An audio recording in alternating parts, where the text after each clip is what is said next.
슈퍼사이클 오지 않았나요? 엔비디아 주가 보면 뭐 저점 대비해서 8배 올랐으면 슈퍼사이클이 왔죠. 저는 업황 사이클은 앞으로 더 남았어요. 내년도 좋다고 봅니다. 일단 하반기 한번 조심하자. 하반기 기회가 오면 그때 또 우리가 미리 공부해 놓고 좋은 기업들이 좋은 가격이 오면 그때 또 보자, 이런 주의입니다. 지금은 삼성전자가 HBM3를 공급하느냐 엔비디아 그거 하나만 보시면 될 것 같아요. 나머지 얘기는 의미가 없죠. HBM만 놓고 보면 상당히 좋은 뭐 슈퍼 사이클이라고 부를 정도로 AI 반도체발 HBM 그 수요는 분명히 아주 초호황인 건 맞지만 나머지 메모리 반도체는 아직도 감산을 하고 있고, 그래서 슈퍼 사이클을 지적하는 거는 특정 분야는 뭐 어느 정도 저희가 인정을 하지만 나머지 메모리 반도체가 슈퍼 사이클이라고 지적하는 거는 너무 지나친 낙관일 것 같습니다. 올해 하반기가 돼야 되지 않나 이렇게 생각을 하고 있고요. 마찬가지로 일단은 그 메모리 반도체보다는 시스템 반도체 쪽이 시장이 크기 때문에 그쪽이 이제 본격적으로 이제 좋아져야 되는데 그게 아마 좀 늦어졌습니다. 그래서 아마 하반기 올해부터 그때부터 아마 좀 좋아지기 시작할 것 같아요. 그래서 아마 본격적으로 아마 피부로 느끼려면 아마 내년 정도는 되지 않을까라고 이제 생각을 좀 하고 있습니다.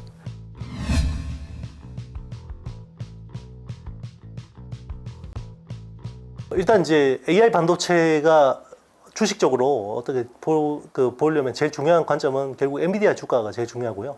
엔비디아 주가가 꺾이지 않으면 HBM 쪽에 관련 밸류 체인도 더 잘 갈 가능성이 있어요.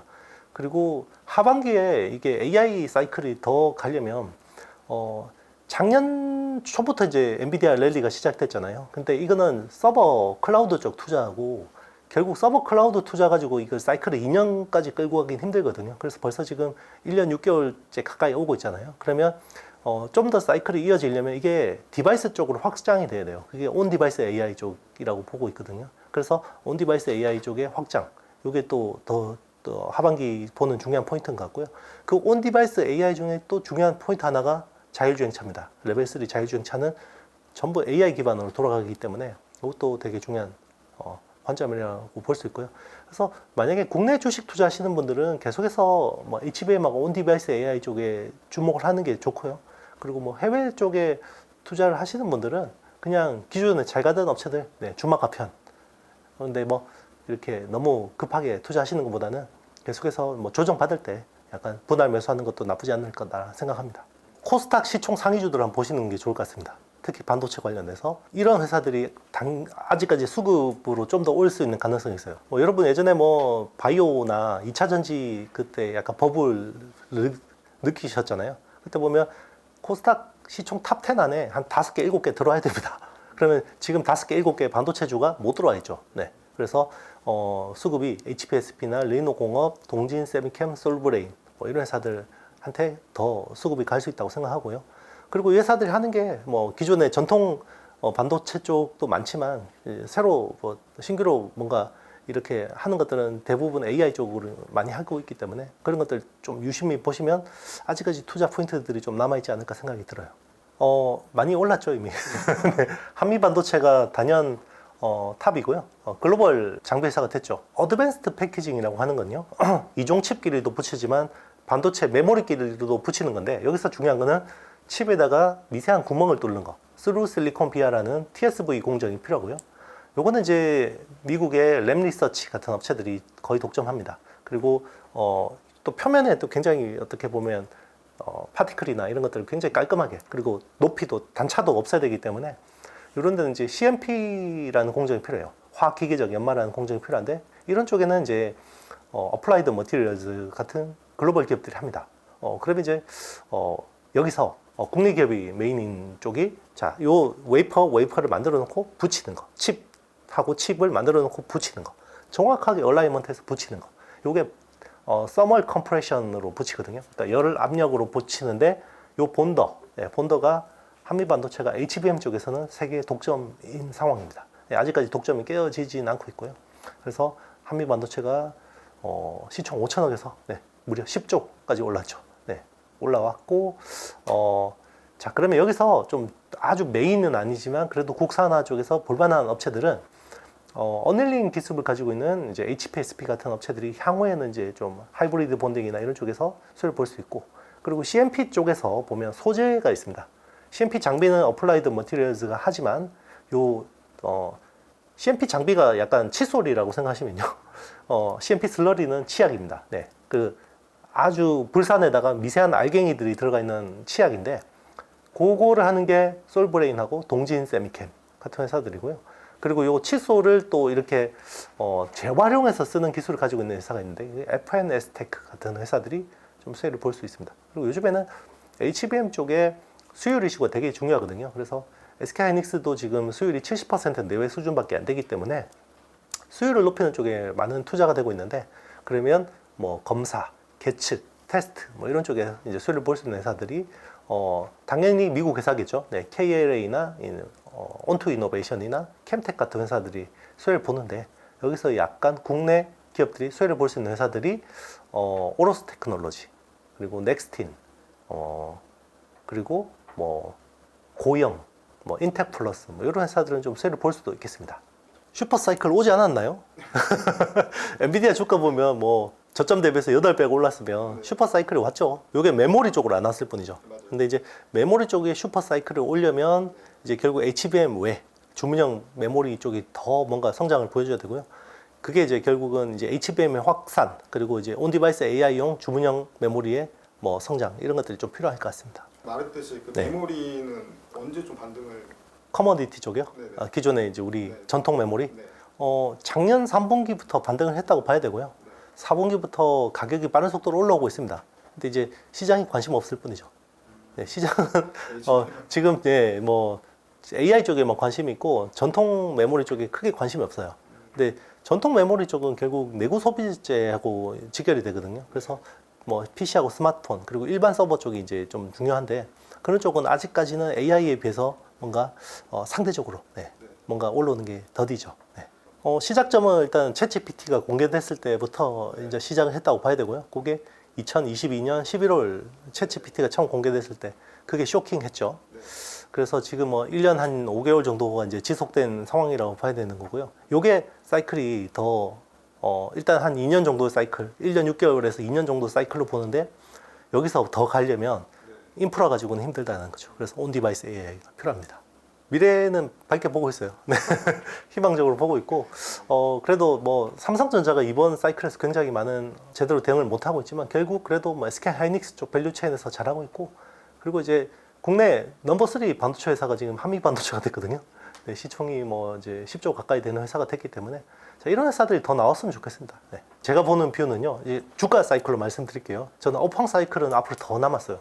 내년도 좋다고 봅니다. 근데 이제 주가 사이클로 보면 단기적으로는 올 상반기가 한번, 왜냐면 하반기에 중요한 정치 이벤트들이 많아요. 그래서 일단 트럼프 대통령이 돌아올 수도 있고요. 그리고 전 세계에 어떻게 보면 정치의 해입니다. 요즘에 왜 정치의 해가 중요하냐면요, 이게 글로벌 밸류 체인에 미치는 영향이 되게 커요. 네.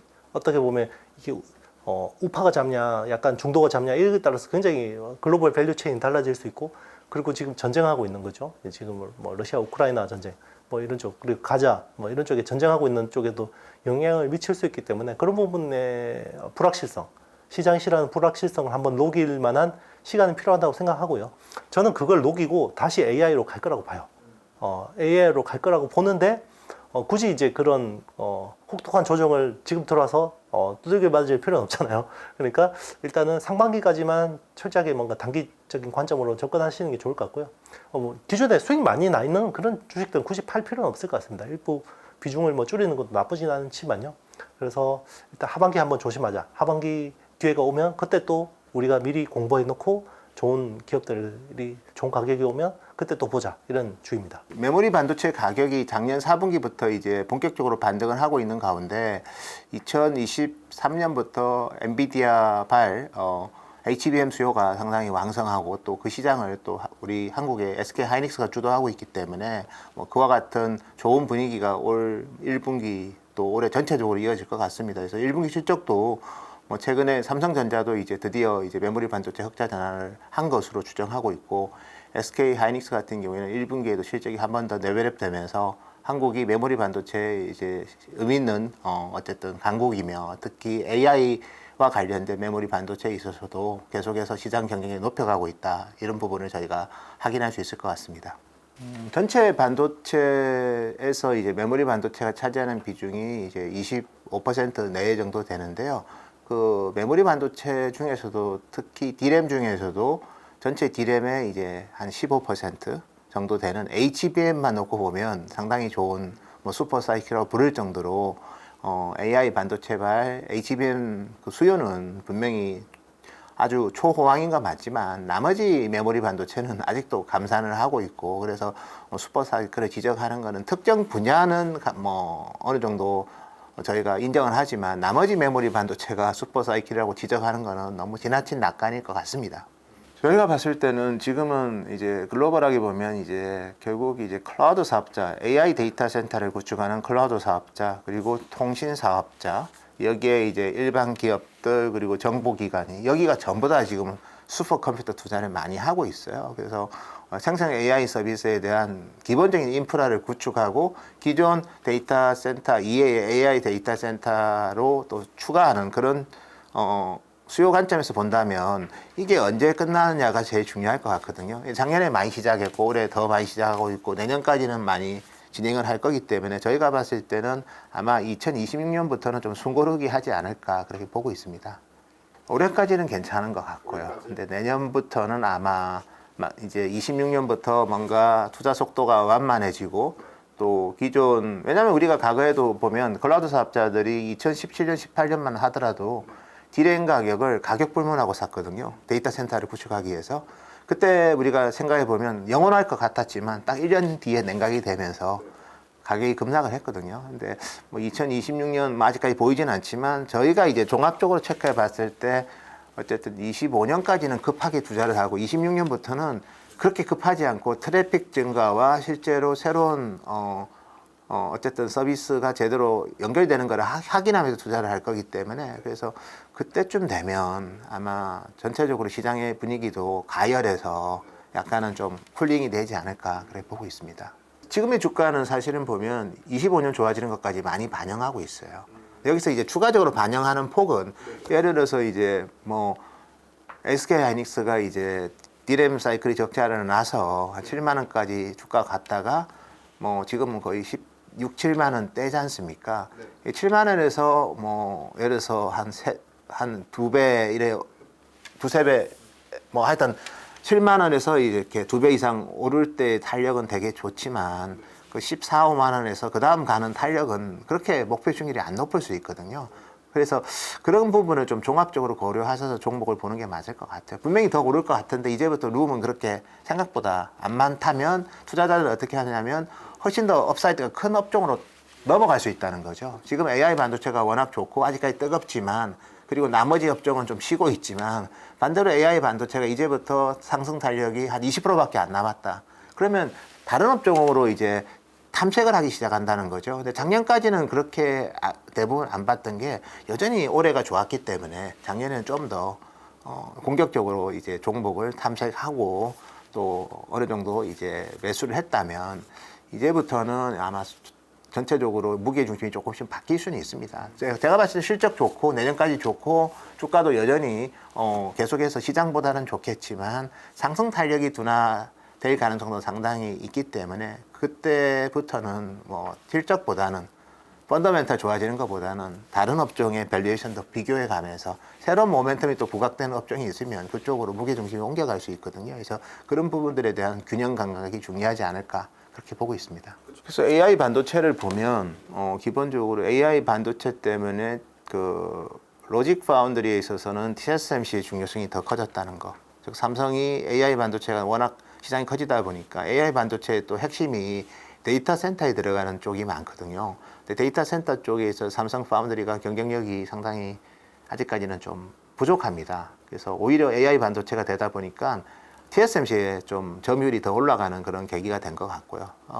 이거는 이제 우리한테는 좀 위험 요인이 좀 참 될 수 있을 것 같은데 반면에 이제 AI 반도체용 메모리 쪽은 또 우리한테는 상당한 기회가 되는 거죠. 그래서 대표적으로 뭐 HBM도 그렇고 또 향후에는 또 모바일 기기 쪽으로도 뭐 XR 기기에도 이미 LLW라는 니어 메모리가 들어가고 있고요. 그리고 향후에는 이제 스마트폰에도 이제 그런 제품들이 들어갈 수 있기 때문에 AI 반도체는 제가 봤을 때는 어쨌든 간에 기회도 있고 반면에 또 새로운 위험도 될 수 있는데 기회는 메모리 쪽에는 상당한 축복이고 반면에 이제 로직 파운드리 쪽으로는 오히려 TSMC의 입지가 더 커지는 또 위험 요인도 될 수 있지 않을까 그렇게 보고 있습니다. 그래서 현 시점에서 이제 반도체 이제 관심 있는 분들이 많이 계실 텐데 좀 눈여겨볼 만한 좀 키워드가 좀 있을까요? 저는 뭐 아무 의미 없을 것 같고요. 지금은 삼성전자가 HBM3를 공급하느냐 엔비디아 그거 하나만 보시면 될 것 같아요. 뭐 나머지 얘기는 의미가 없죠. 뭐 D램 가격이 뭐 계속해서 오른다, 뭐 4분기에 빠진다 이런 거 저는 의미 없고요. 삼성전자가 HBM3를 엔비디아에 퀄리피케이션을 받느냐 그거 하나만 보시면 될 것 같아요. 그걸 받으면 삼성전자 서플라이 체인 주가 오를 거고요. 그거 아니면 비싸더라도 하이닉스와 하이닉스 서플라이 체인 주가만 계속해서 강세를 보일 수 있기 때문에 그게 저는 지금 이 순간에 제일 중요한 키워드다. 나머지는 노이드다. 이렇게 말씀드리겠습니다. 가능성은 좀 가능성은 저는 제가 언급드린 것처럼 그 TSMC 혼자서 코어스 패키징 할 때는 조금 가능성이 좀 만만치 않았다면 이제 예주 캐파에서 패키징을 많이 하기 때문에 엔비디아 입장에서는 삼성이든 마이크론이든 넣어주면 훨씬 더 이제 엔비디아 입장에서도 좀 더 기회가 더 생기는 거기 때문에 작년보다는 가능성은 더 커진 것 같습니다. 예. 전반적으로 다 좋아지는 것 같아요. 예. 저뿐만이 아니고 많은 사람들이 그렇게 얘기를 하고 있고요. 실제로도 보면은 조금씩은 나아집니다. 근데 이제 문제는 뭐냐면 뭐 급격하게 이렇게 좋아지고 있지는 않아요. 그러니까 보시면 이제 반도체가 이제 두 가지가 있지 않습니까? 보통 이제 메모리 반도체하고 시스템 반도체가 있는데요. 메모리 반도체는 아시다시피 작년 하반기부터 이제 좋아지기 시작했어요. 그래가지고 뭐 SK 하이닉스 같은 경우에는 이미 이제 적자를 벗어났죠. 그 다음에 삼성도 이제 조만간에 이제 적자가 벗어날 것 같아요. 그래서 아마 계속 좋아지지 않을까 싶어요. 그래서 아마 본격적으로 아마 느끼려면은 아마 하반기가 올해 하반기가 돼야 되지 않나 이렇게 생각을 하고 있고요. 마찬가지로 일단은 그 메모리 반도체보다는 시스템 반도체 쪽이 시장이 크기 때문에 그쪽이 이제 본격적으로 이제 좋아져야 되는데 그게 아마 좀 늦어졌습니다. 그래서 아마 하반기 올해부터 그때부터 아마 좀 좋아지기 시작할 것 같아요. 그래서 아마 본격적으로 아마 피부로 느끼려면 아마 내년 정도는 되지 않을까라고 이제 생각을 좀 하고 있습니다. 저는 상당히 좋은 징조라고 봐요. 물론 이제 다른 국가에서도 많이 투자를 하고 있지만 보면은 지금까지 보시면 한국은 메모리 반도체 성장 위주였잖아요. 근데 지금 보시면은 그 메가 클러스터가 메모리도 물론 포함이 되지만 기본적으로 시스템 반도체 분야입니다. 그 시스템 반도체는 제가 말씀드린 대로 분업화가 돼 있어요. 보면은 그 클러스터 단지 보시면 이렇게 지역마다 특화돼 있습니다. 예를 들면 뭐 성남 쪽은 팹리스, 평택이나 이쪽은 파운드리, 그 다음에 이천이나 이쪽은 메모리 이런 식으로 이제 특화가 돼 있어요. 그래서 보면은 그 부분마다 다 살리겠다는 거거든요. 그래서 시스템 반도체는 그 생태가 상당히 중요한데요. 그 모든 부분이 다 살아나야 됩니다. 그런 면에서는 상당히 잘된 얘기라고 볼 수 있는 거죠. 그래서 분야별로 다 성장을 시키기 때문에 제가 보기에는 앞으로 상당히 시스템 반도체도 좋아지지 않을까라고 보고 있습니다. 그래서 시스템 반도체는 기본적으로 파운드리가 주축이 돼가지고 뭐 디자인 하우스라든지 뭐 IP 기업이라든지 팹리스라든지 오셋 기업이라든지 또 여러 가지 이제 기업들이 같이 이제 공주하는 그러한 생태계 시스템이 구축이 돼야 되는데 그런 면에서 본다 그러면 상당히 좋은 징조죠. 그런 생태계가 연결이 이렇게 딱 돼가지고 잘 이제 견고하게 이제 구축이 된다 그러면은 반도체 산업이 성장할 수밖에 없는 거죠. 대만도 보시면은 그렇게 강국이 될 수 있었던 게 이제 TSMC 때문에 그런 거거든요. TSMC가 이제 파운드리 기업으로서 이제 메인의 중축으로 딱 자리 잡으면서 나머지 기업들이 같이 이제 성장할 수 있었던 거거든요. 나머지 기업들도 성장하면서 또 그러한 성장되면서 그러한 기업들이 또 파운드리 기업들한테 또 성장할 수 있게끔 어떤 배경이 된 거거든요. 이런 식으로 이제 선순환이 돼야 됩니다. 그런 면에서 본다면은 그 생태계 구축은 상당히 좋은 현상이라고 볼 수 있는 거죠. 성장된 기업들이 상당히 많은데요. 제가 보기에는 일단은 기술력도 물론 중요하지만 중요하게 봐야 되는 게 이제 시장의 어떤 성장성이에요. 그러니까 아무리 기업이 뭐 기술력이 있다 해도 성장하지 않는 그 산업에 들어가면은 성장할 수 없거든요. 그래서 지금 보시면 이제 지금 성장하는 그러한 산업이 이제 두 가지입니다. 뭐냐면 첫 번째가 이제 인공지능입니다. 이쪽은 엄청나게 지금 성장하고 있죠. 그 다음에 또 봐야 되는 시장이 차량용 반도체 시장입니다. 이 시장도 상당히 성장을 많이 합니다. 지금 보시면 매년 뭐 10% 이상 성장합니다. 상당히 높죠. 그래서 이런 차량용 반도체 시장을 타겟팅하고 있는 회사를 좀 볼 필요가 있어요. 제가 뭐 말씀드리면은 뭐 예를 들면 이제 텔레칩스 같은 기업 있잖아요. 이런 기업은 90% 이상, 95% 정도가 차량용 반도체에만 포커스를 하고 있습니다. 그런 기업이 국내에는 없습니다. 물론 이제 차량용 반도체 관련돼서 하는 기업들이 있지만 대부분이 보면 이제 25%, 30% 이거밖에 안 해요. 나머지도 같이 하고 있거든요. 근데 이제 텔레칩스 같은 경우에는 보면은 이제 AP나 MCU 이쪽을 많이 하는데 차량용 반도체가 거의 90%, 95% 됩니다. 상당히 높은 거죠. 그래서 그러한 그 시장이 성장하면서 이제 클 수 있다는 거죠. 특히나 보시면 지금 뭐 내연기관 차량은 보시면 300개 정도밖에 이제 반도체가 쓰이지 않고 있는데 지금 이제 전기차는 지금 뭐 1000개 이상 쓰이고 있어요. 그 다음에 조만간에 3단계 자율주행차가 가면 3000개 정도 쓰이거든요. 그리고 나중에 이제 완전 자율주행차로 가게 되면 뭐 몇만 개가 쓰일 수도 있어요. 이런 식으로 이제 시장이 커지거든요. 또 이것만 보는 게 아니고 또 보실 게 모빌리티 산업 있지 않습니까? 그러면은 이 모빌리티도 다 이제 차량용 반도체가 들어가거든요. 예를 들면 뭐 최근에 보시면 뭐 로봇, 서비스 로봇 이런 것도 다 이제 모빌리티거든요. 그 다음에 또 PBV라든지 그 다음에 UAM 이런 것도 다 모빌리티입니다. 이쪽에도 이제 차량용 반도체가 들어간다는 거죠.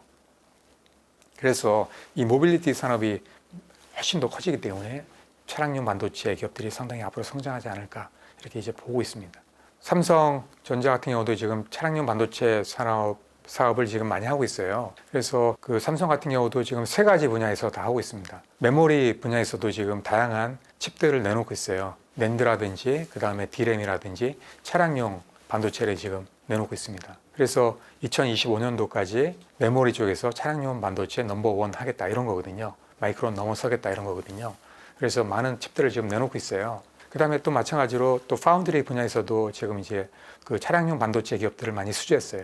예를 들면 뭐 암바렐라, 텔레칩스도 하고 있고요. 그리고 그 외에도 많이 하고 있어요. 넥스트 칩이라든지 뭐 많은 차량용 반도체 기업들도 지금 이제 파운드리, 삼성 파운드리에서 하고 있기 때문에 그쪽도 많이 지금 클 것 같습니다.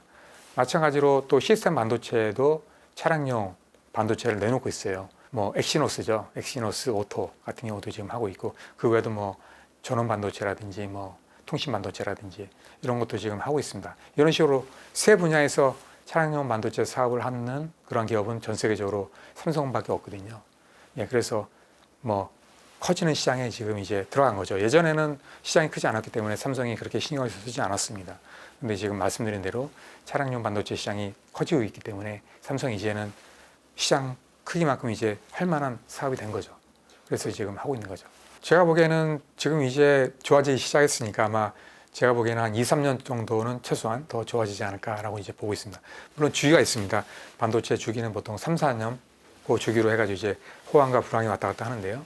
예, 그래서 아마 몇 년간은 아마 좋아질 것 같습니다. 그래서 많은 기업들이 또 투자도 많이 하고 있고 그 다음에 또 삼성이나 SK도 마찬가지로 상당히 이제 좋아질 것 같고요, 앞으로.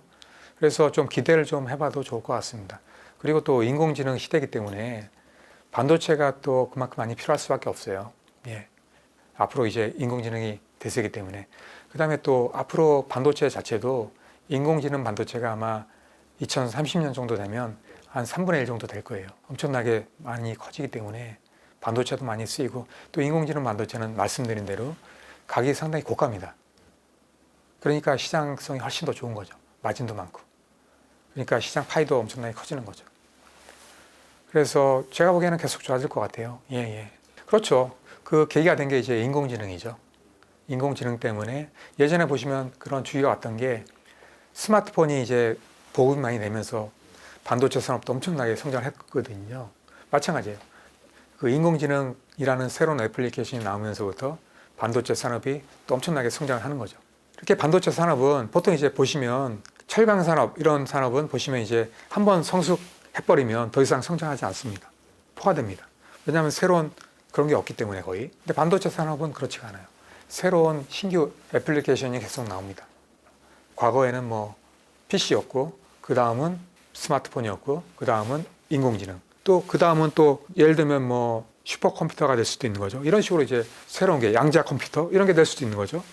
이런 식으로 이제 새로운 애플리케이션이 나오면은 또 거기에 따라서 이제 반도체가 많이 필요해지니까 계속 성장합니다. 그러니까 이게 우상향 계속합니다.